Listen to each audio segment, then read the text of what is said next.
Hay hechos, acontecimientos cósmicos y geológicos que bien vale la pena estudiar en estas cuestiones de antropología. No hay duda de que la antropología científica gnóstica descorre todos los velos relacionados con el origen del hombre y del universo. Se trata de un sol espiritual, maravilloso, extraordinario. Gobierna completamente a la Vía Láctea. Obviamente que esta galaxia sin principios inteligentes, aunque gravitara toda alrededor de Sirio, aunque fuese gobernada inteligentemente, le faltaría algo más. Le faltaría el sol espiritual.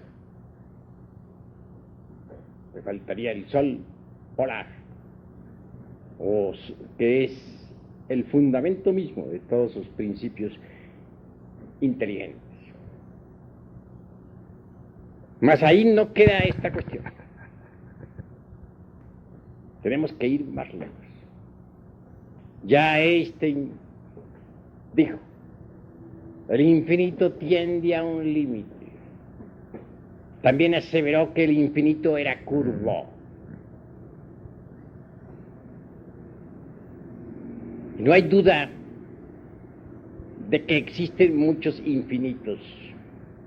Más allá de este infinito hay otro infinito. Y mucho más allá hay otro. Y entre infinito e infinito siempre existen espacios vacíos. No hay un límite para los muchos infinitos.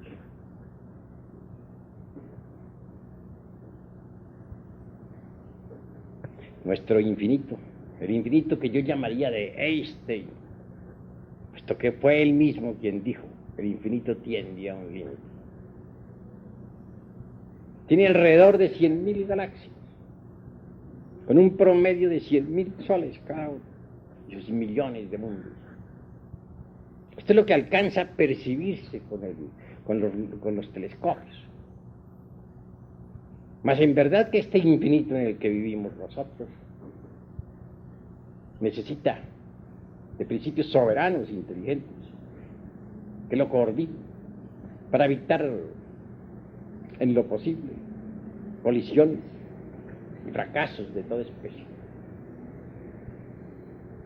Afortunadamente existe el sol central, el sagrado sol absoluto. En este sagrado sol absoluto están las inteligencias directrices de todo este infinito, en el que, repito, vivimos, nos movemos y tenemos nuestro ser.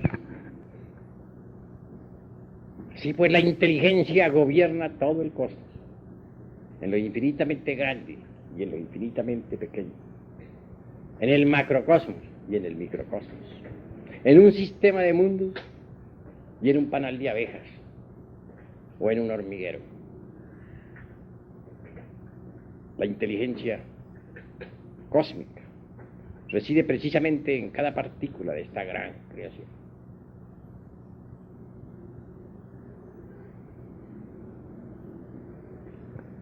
Mas continuemos hacia adelante.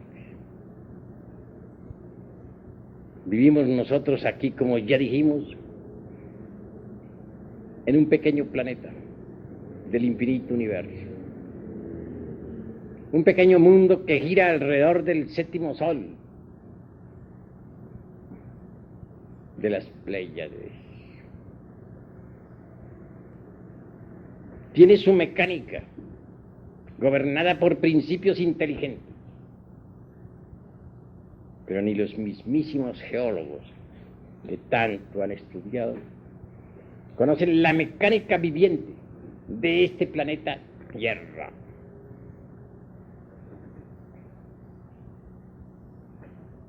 Siempre se ha creído, por ejemplo, que los continentes en los cuales existimos son fijos, firmes, inamovibles. Pero tal concepto resulta equivocado. Bien saben los científicos gnósticos que este planeta más bien se parece a la construcción de un huevo que a una masa firme. Si observamos un huevo de ave, veremos que tiene una yema que es movible y que se sostiene sobre una clara o sustancia pastosa o fluídica. Lo mismo sucede con nuestro mundo, Tierra. En verdad que sí tiene la forma de un huevo. Los continentes son como la yema, sosteniéndose sobre una sustancia clara, pastosa, fluida, gelatinosa, etc. Esa yema no está quieta, se mueve, gira sobre un eje periódicamente. Un día pudo la América y la Europa estar juntas y ahora están separadas, etc. Eso es lo que dicen los antropólogos materialistas sobre la Pangea, pero desconocen los verdaderos ritmos, el verdadero movimiento periódico y la verdadera historia geológica de esa cosa que ellos llaman la Pangea. Son todavía verdaderos estudiantes de kinder que nada saben sobre geología.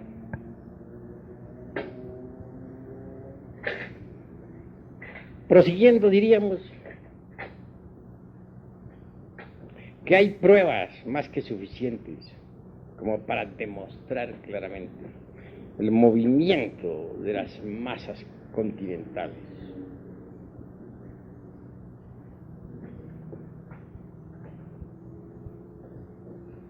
Un día existió la Atlántida en el océano que lleva su nombre, continente que ha sido puesto en tela de juicio por los cerdos del materialismo, pero que ha sido debidamente demostrado y en forma concluyente por los verdaderos sabios que de cuando en cuando han aparecido sobre la faz de la tierra. Si hubiera hundido aquel continente como una nata entre la leche, resulta un poco absurdo. Aseveración necia de los ignorantes ilustrados, que no solamente ignoran, sino que además ignoran que ignoran. Si la Atlántida se hundió, fue a consecuencia de la revolución de los ejes de la Tierra. Mas esto no lo saben los antropólogos del materialismo.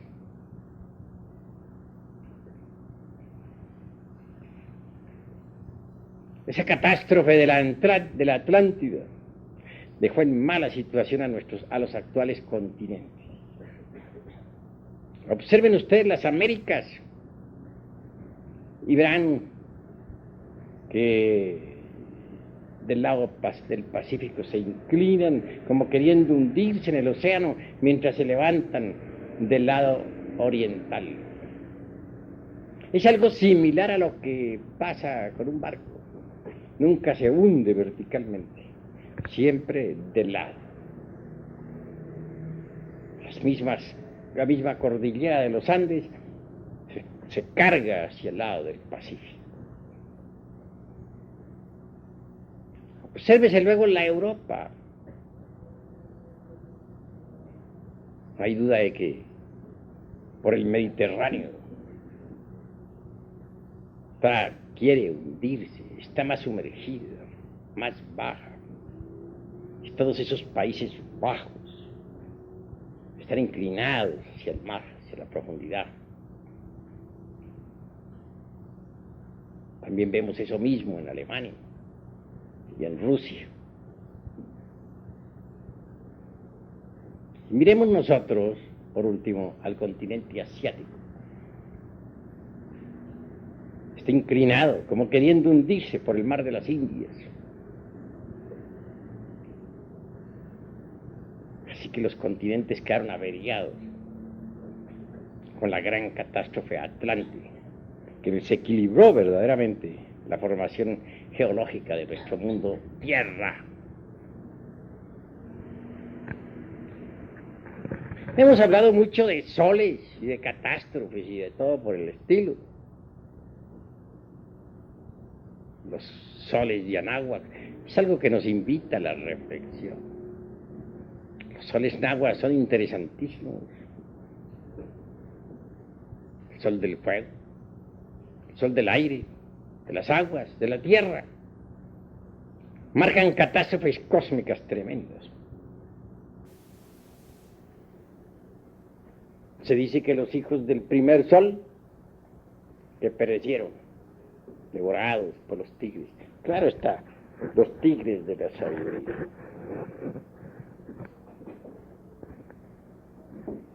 Se dice que los hijos del segundo sol, los hiperbóreos, perecieron arrasados por fuertes huracanes. Se refiere a esa humanidad que vivió alrededor de esa herradura, que está alrededor precisamente del Polo Norte. Se afirma que los hijos del tercer sol perecieron por sol de lluvia de fuego y grandes terremotos.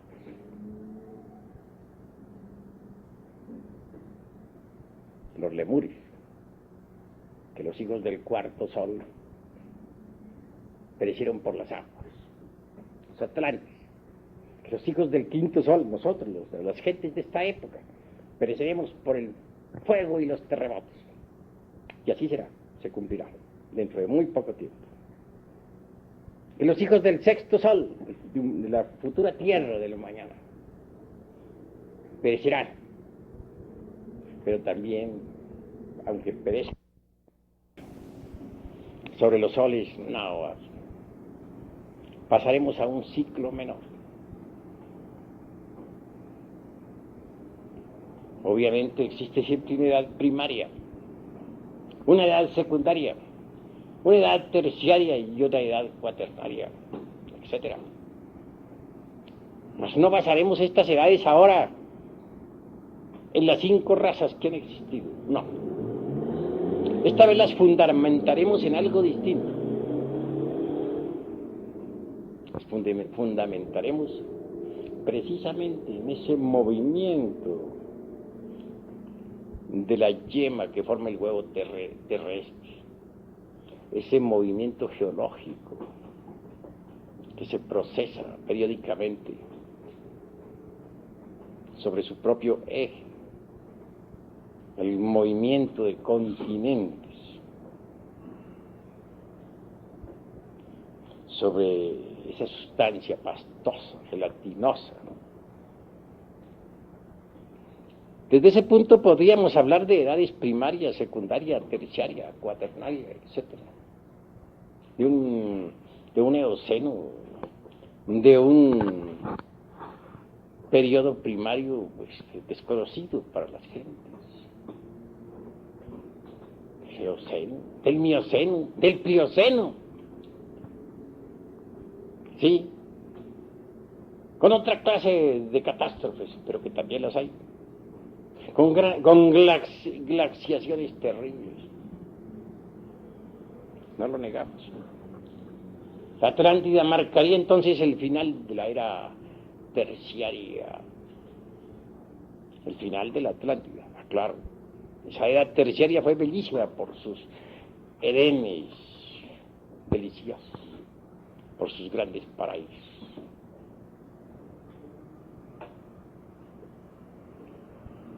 Ha habido varias glaciaciones No hay duda de que nos acercamos hacia otra glaciación.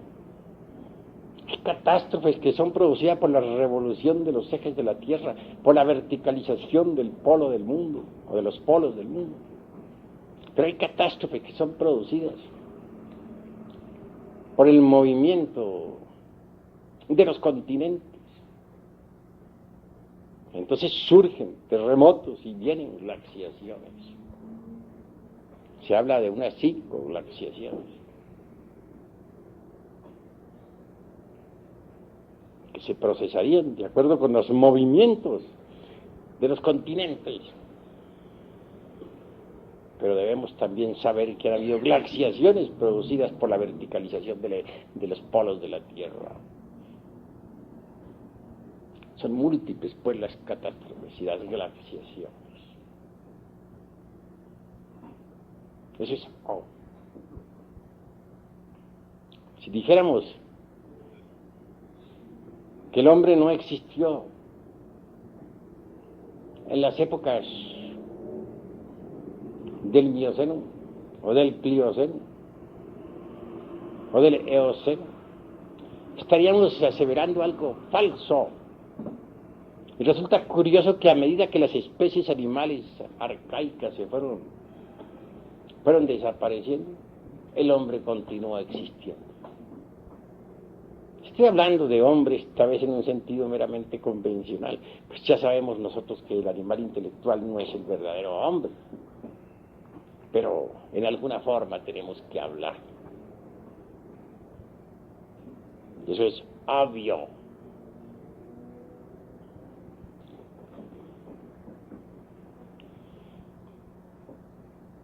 Que han habido cambios terribles, sí los ha habido.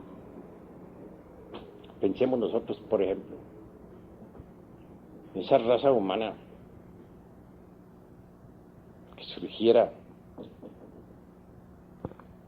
del Eoceno, con su clima tropical, infernal, dijéramos, caliente.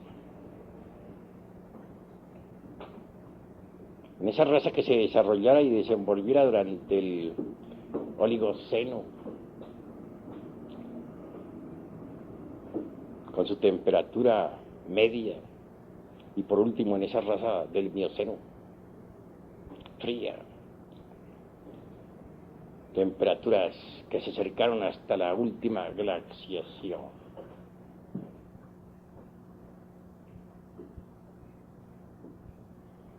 Lo interesante es que a pesar de tantas glaciaciones y catástrofes continúen los seres humanos existiendo. Existe el hombre paleolítico todavía, increíble pero cierto. Y desaparecieron todas las especies animales de los tiempos arcaicos.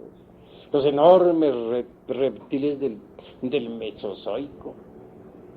Sin embargo, continúan los seres humanos existiendo. ¿Cómo es posible esto?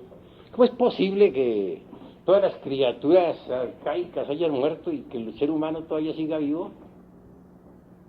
De manera que pasaron las épocas primaria, secundaria, terciaria de nuestro mundo. Todavía vemos a los seres humanos en la calle.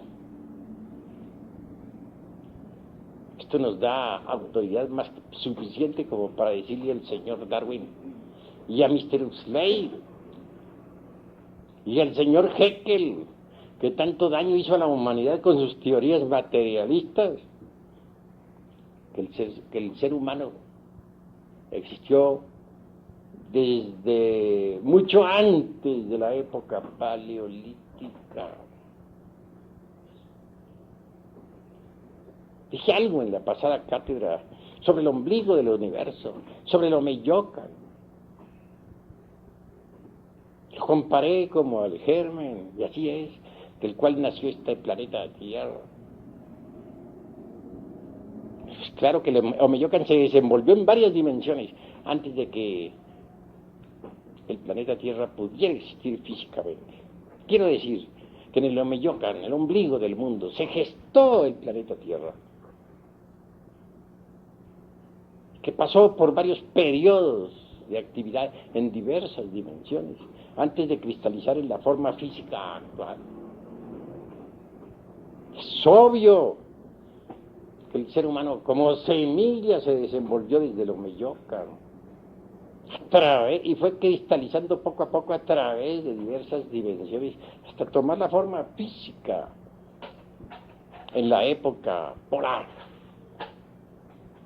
Pero aquí estamos tocando asuntos que molestan a los materialistas.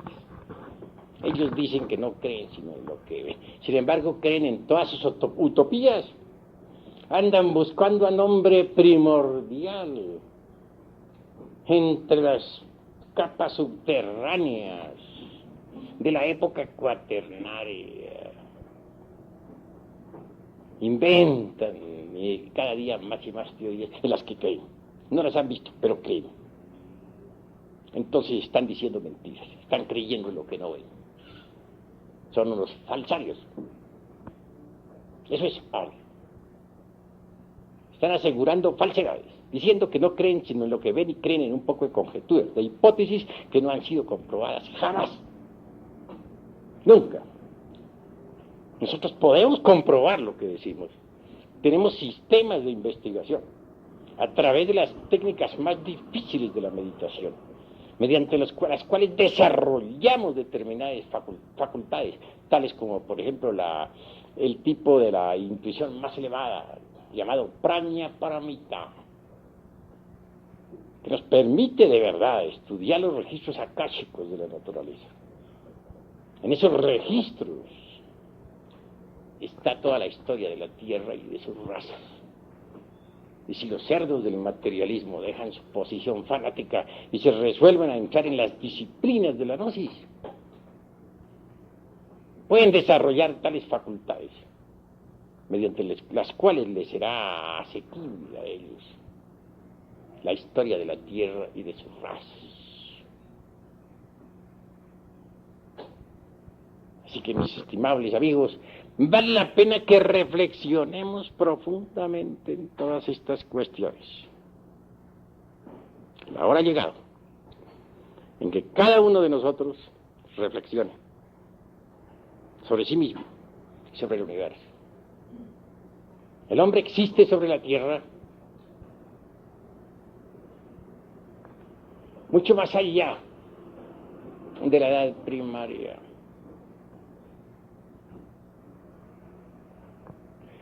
Mucho más allá de la época paleolítica.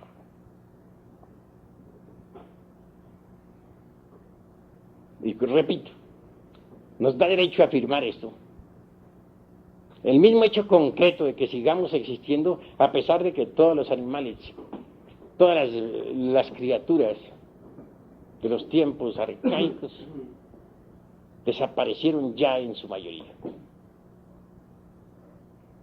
Si eso es así, tenemos derecho para decir que somos tan antiguos como la Tierra, como la naturaleza. Porque hechos son hechos, y ante los hechos tenemos que rendirnos. Si no hemos perecido, si no hemos desaparecido del escenario del mundo, a través de tantas catástrofes y a pesar de que todas las criaturas de los tiempos mesozoicos se acabaron, entonces tenemos derecho a decir que somos criaturas especiales, que existimos sobre la Tierra antes de que esas criaturas del Plioceno o de los tiempos mesozoicos hubieran aparecido sobre la Tierra. Ese derecho nos lo da el preciso derecho de existir. El hecho concreto de que han pasado eternidades y continuamos vivos. Murieron las criaturas contemporáneas de nosotros. Sin embargo, aquí estamos vivos. Todos perecieron, pero nosotros seguimos vivos. Por lo tanto, tenemos derecho a reírnos en las narices de un Huxley, o de un Darwin, o de un Haeckel, personaje que fue tan fatal para la humanidad, y que su nombre se borre de la historia y que nunca se escribe en las calles, como dijera Hall.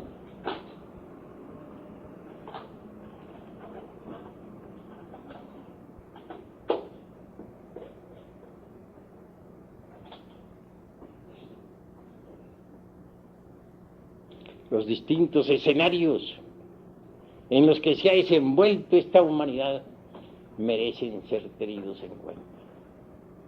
Cuán sabios son los soles maravillosos de los náhuatl. No solamente contemplan a aquella raza que fue devorada por los tigres de la sapiencia, sino también a los hiperbóreos que perecieron arrasados por fuertes huracanes, y a los lemures que perecieron por sol de lluvia de fuego y grandes terremotos, y a los atlantes que perecieron abnegados por las aguas. Esos soles náhuatl van más lejos. Contemplan también los movimientos de esa yema de huevo dentro de la clara. Los movimientos periódicos de estos continentes que tan pronto se separan como se alejan, que tan pronto producen grandes glaciaciones donde perece toda vida, como originan nuevas actividades. Estos soles de Anáhuac trabajan a través de los periodos primario, secundario, terciario, cuaternario, etc. Por último, se les eleva en los cambios de fuego que de cada 52 años. Estamos ahora en el quinto de sus cambios, el quinto sol. Es que la doctrina secreta de Anáhuac contiene tesoros preciosos que nunca jamás aceptarían los enemigos de México, los antropólogos del materialismo ateo. Hasta aquí mis palabras. Paz y bendición.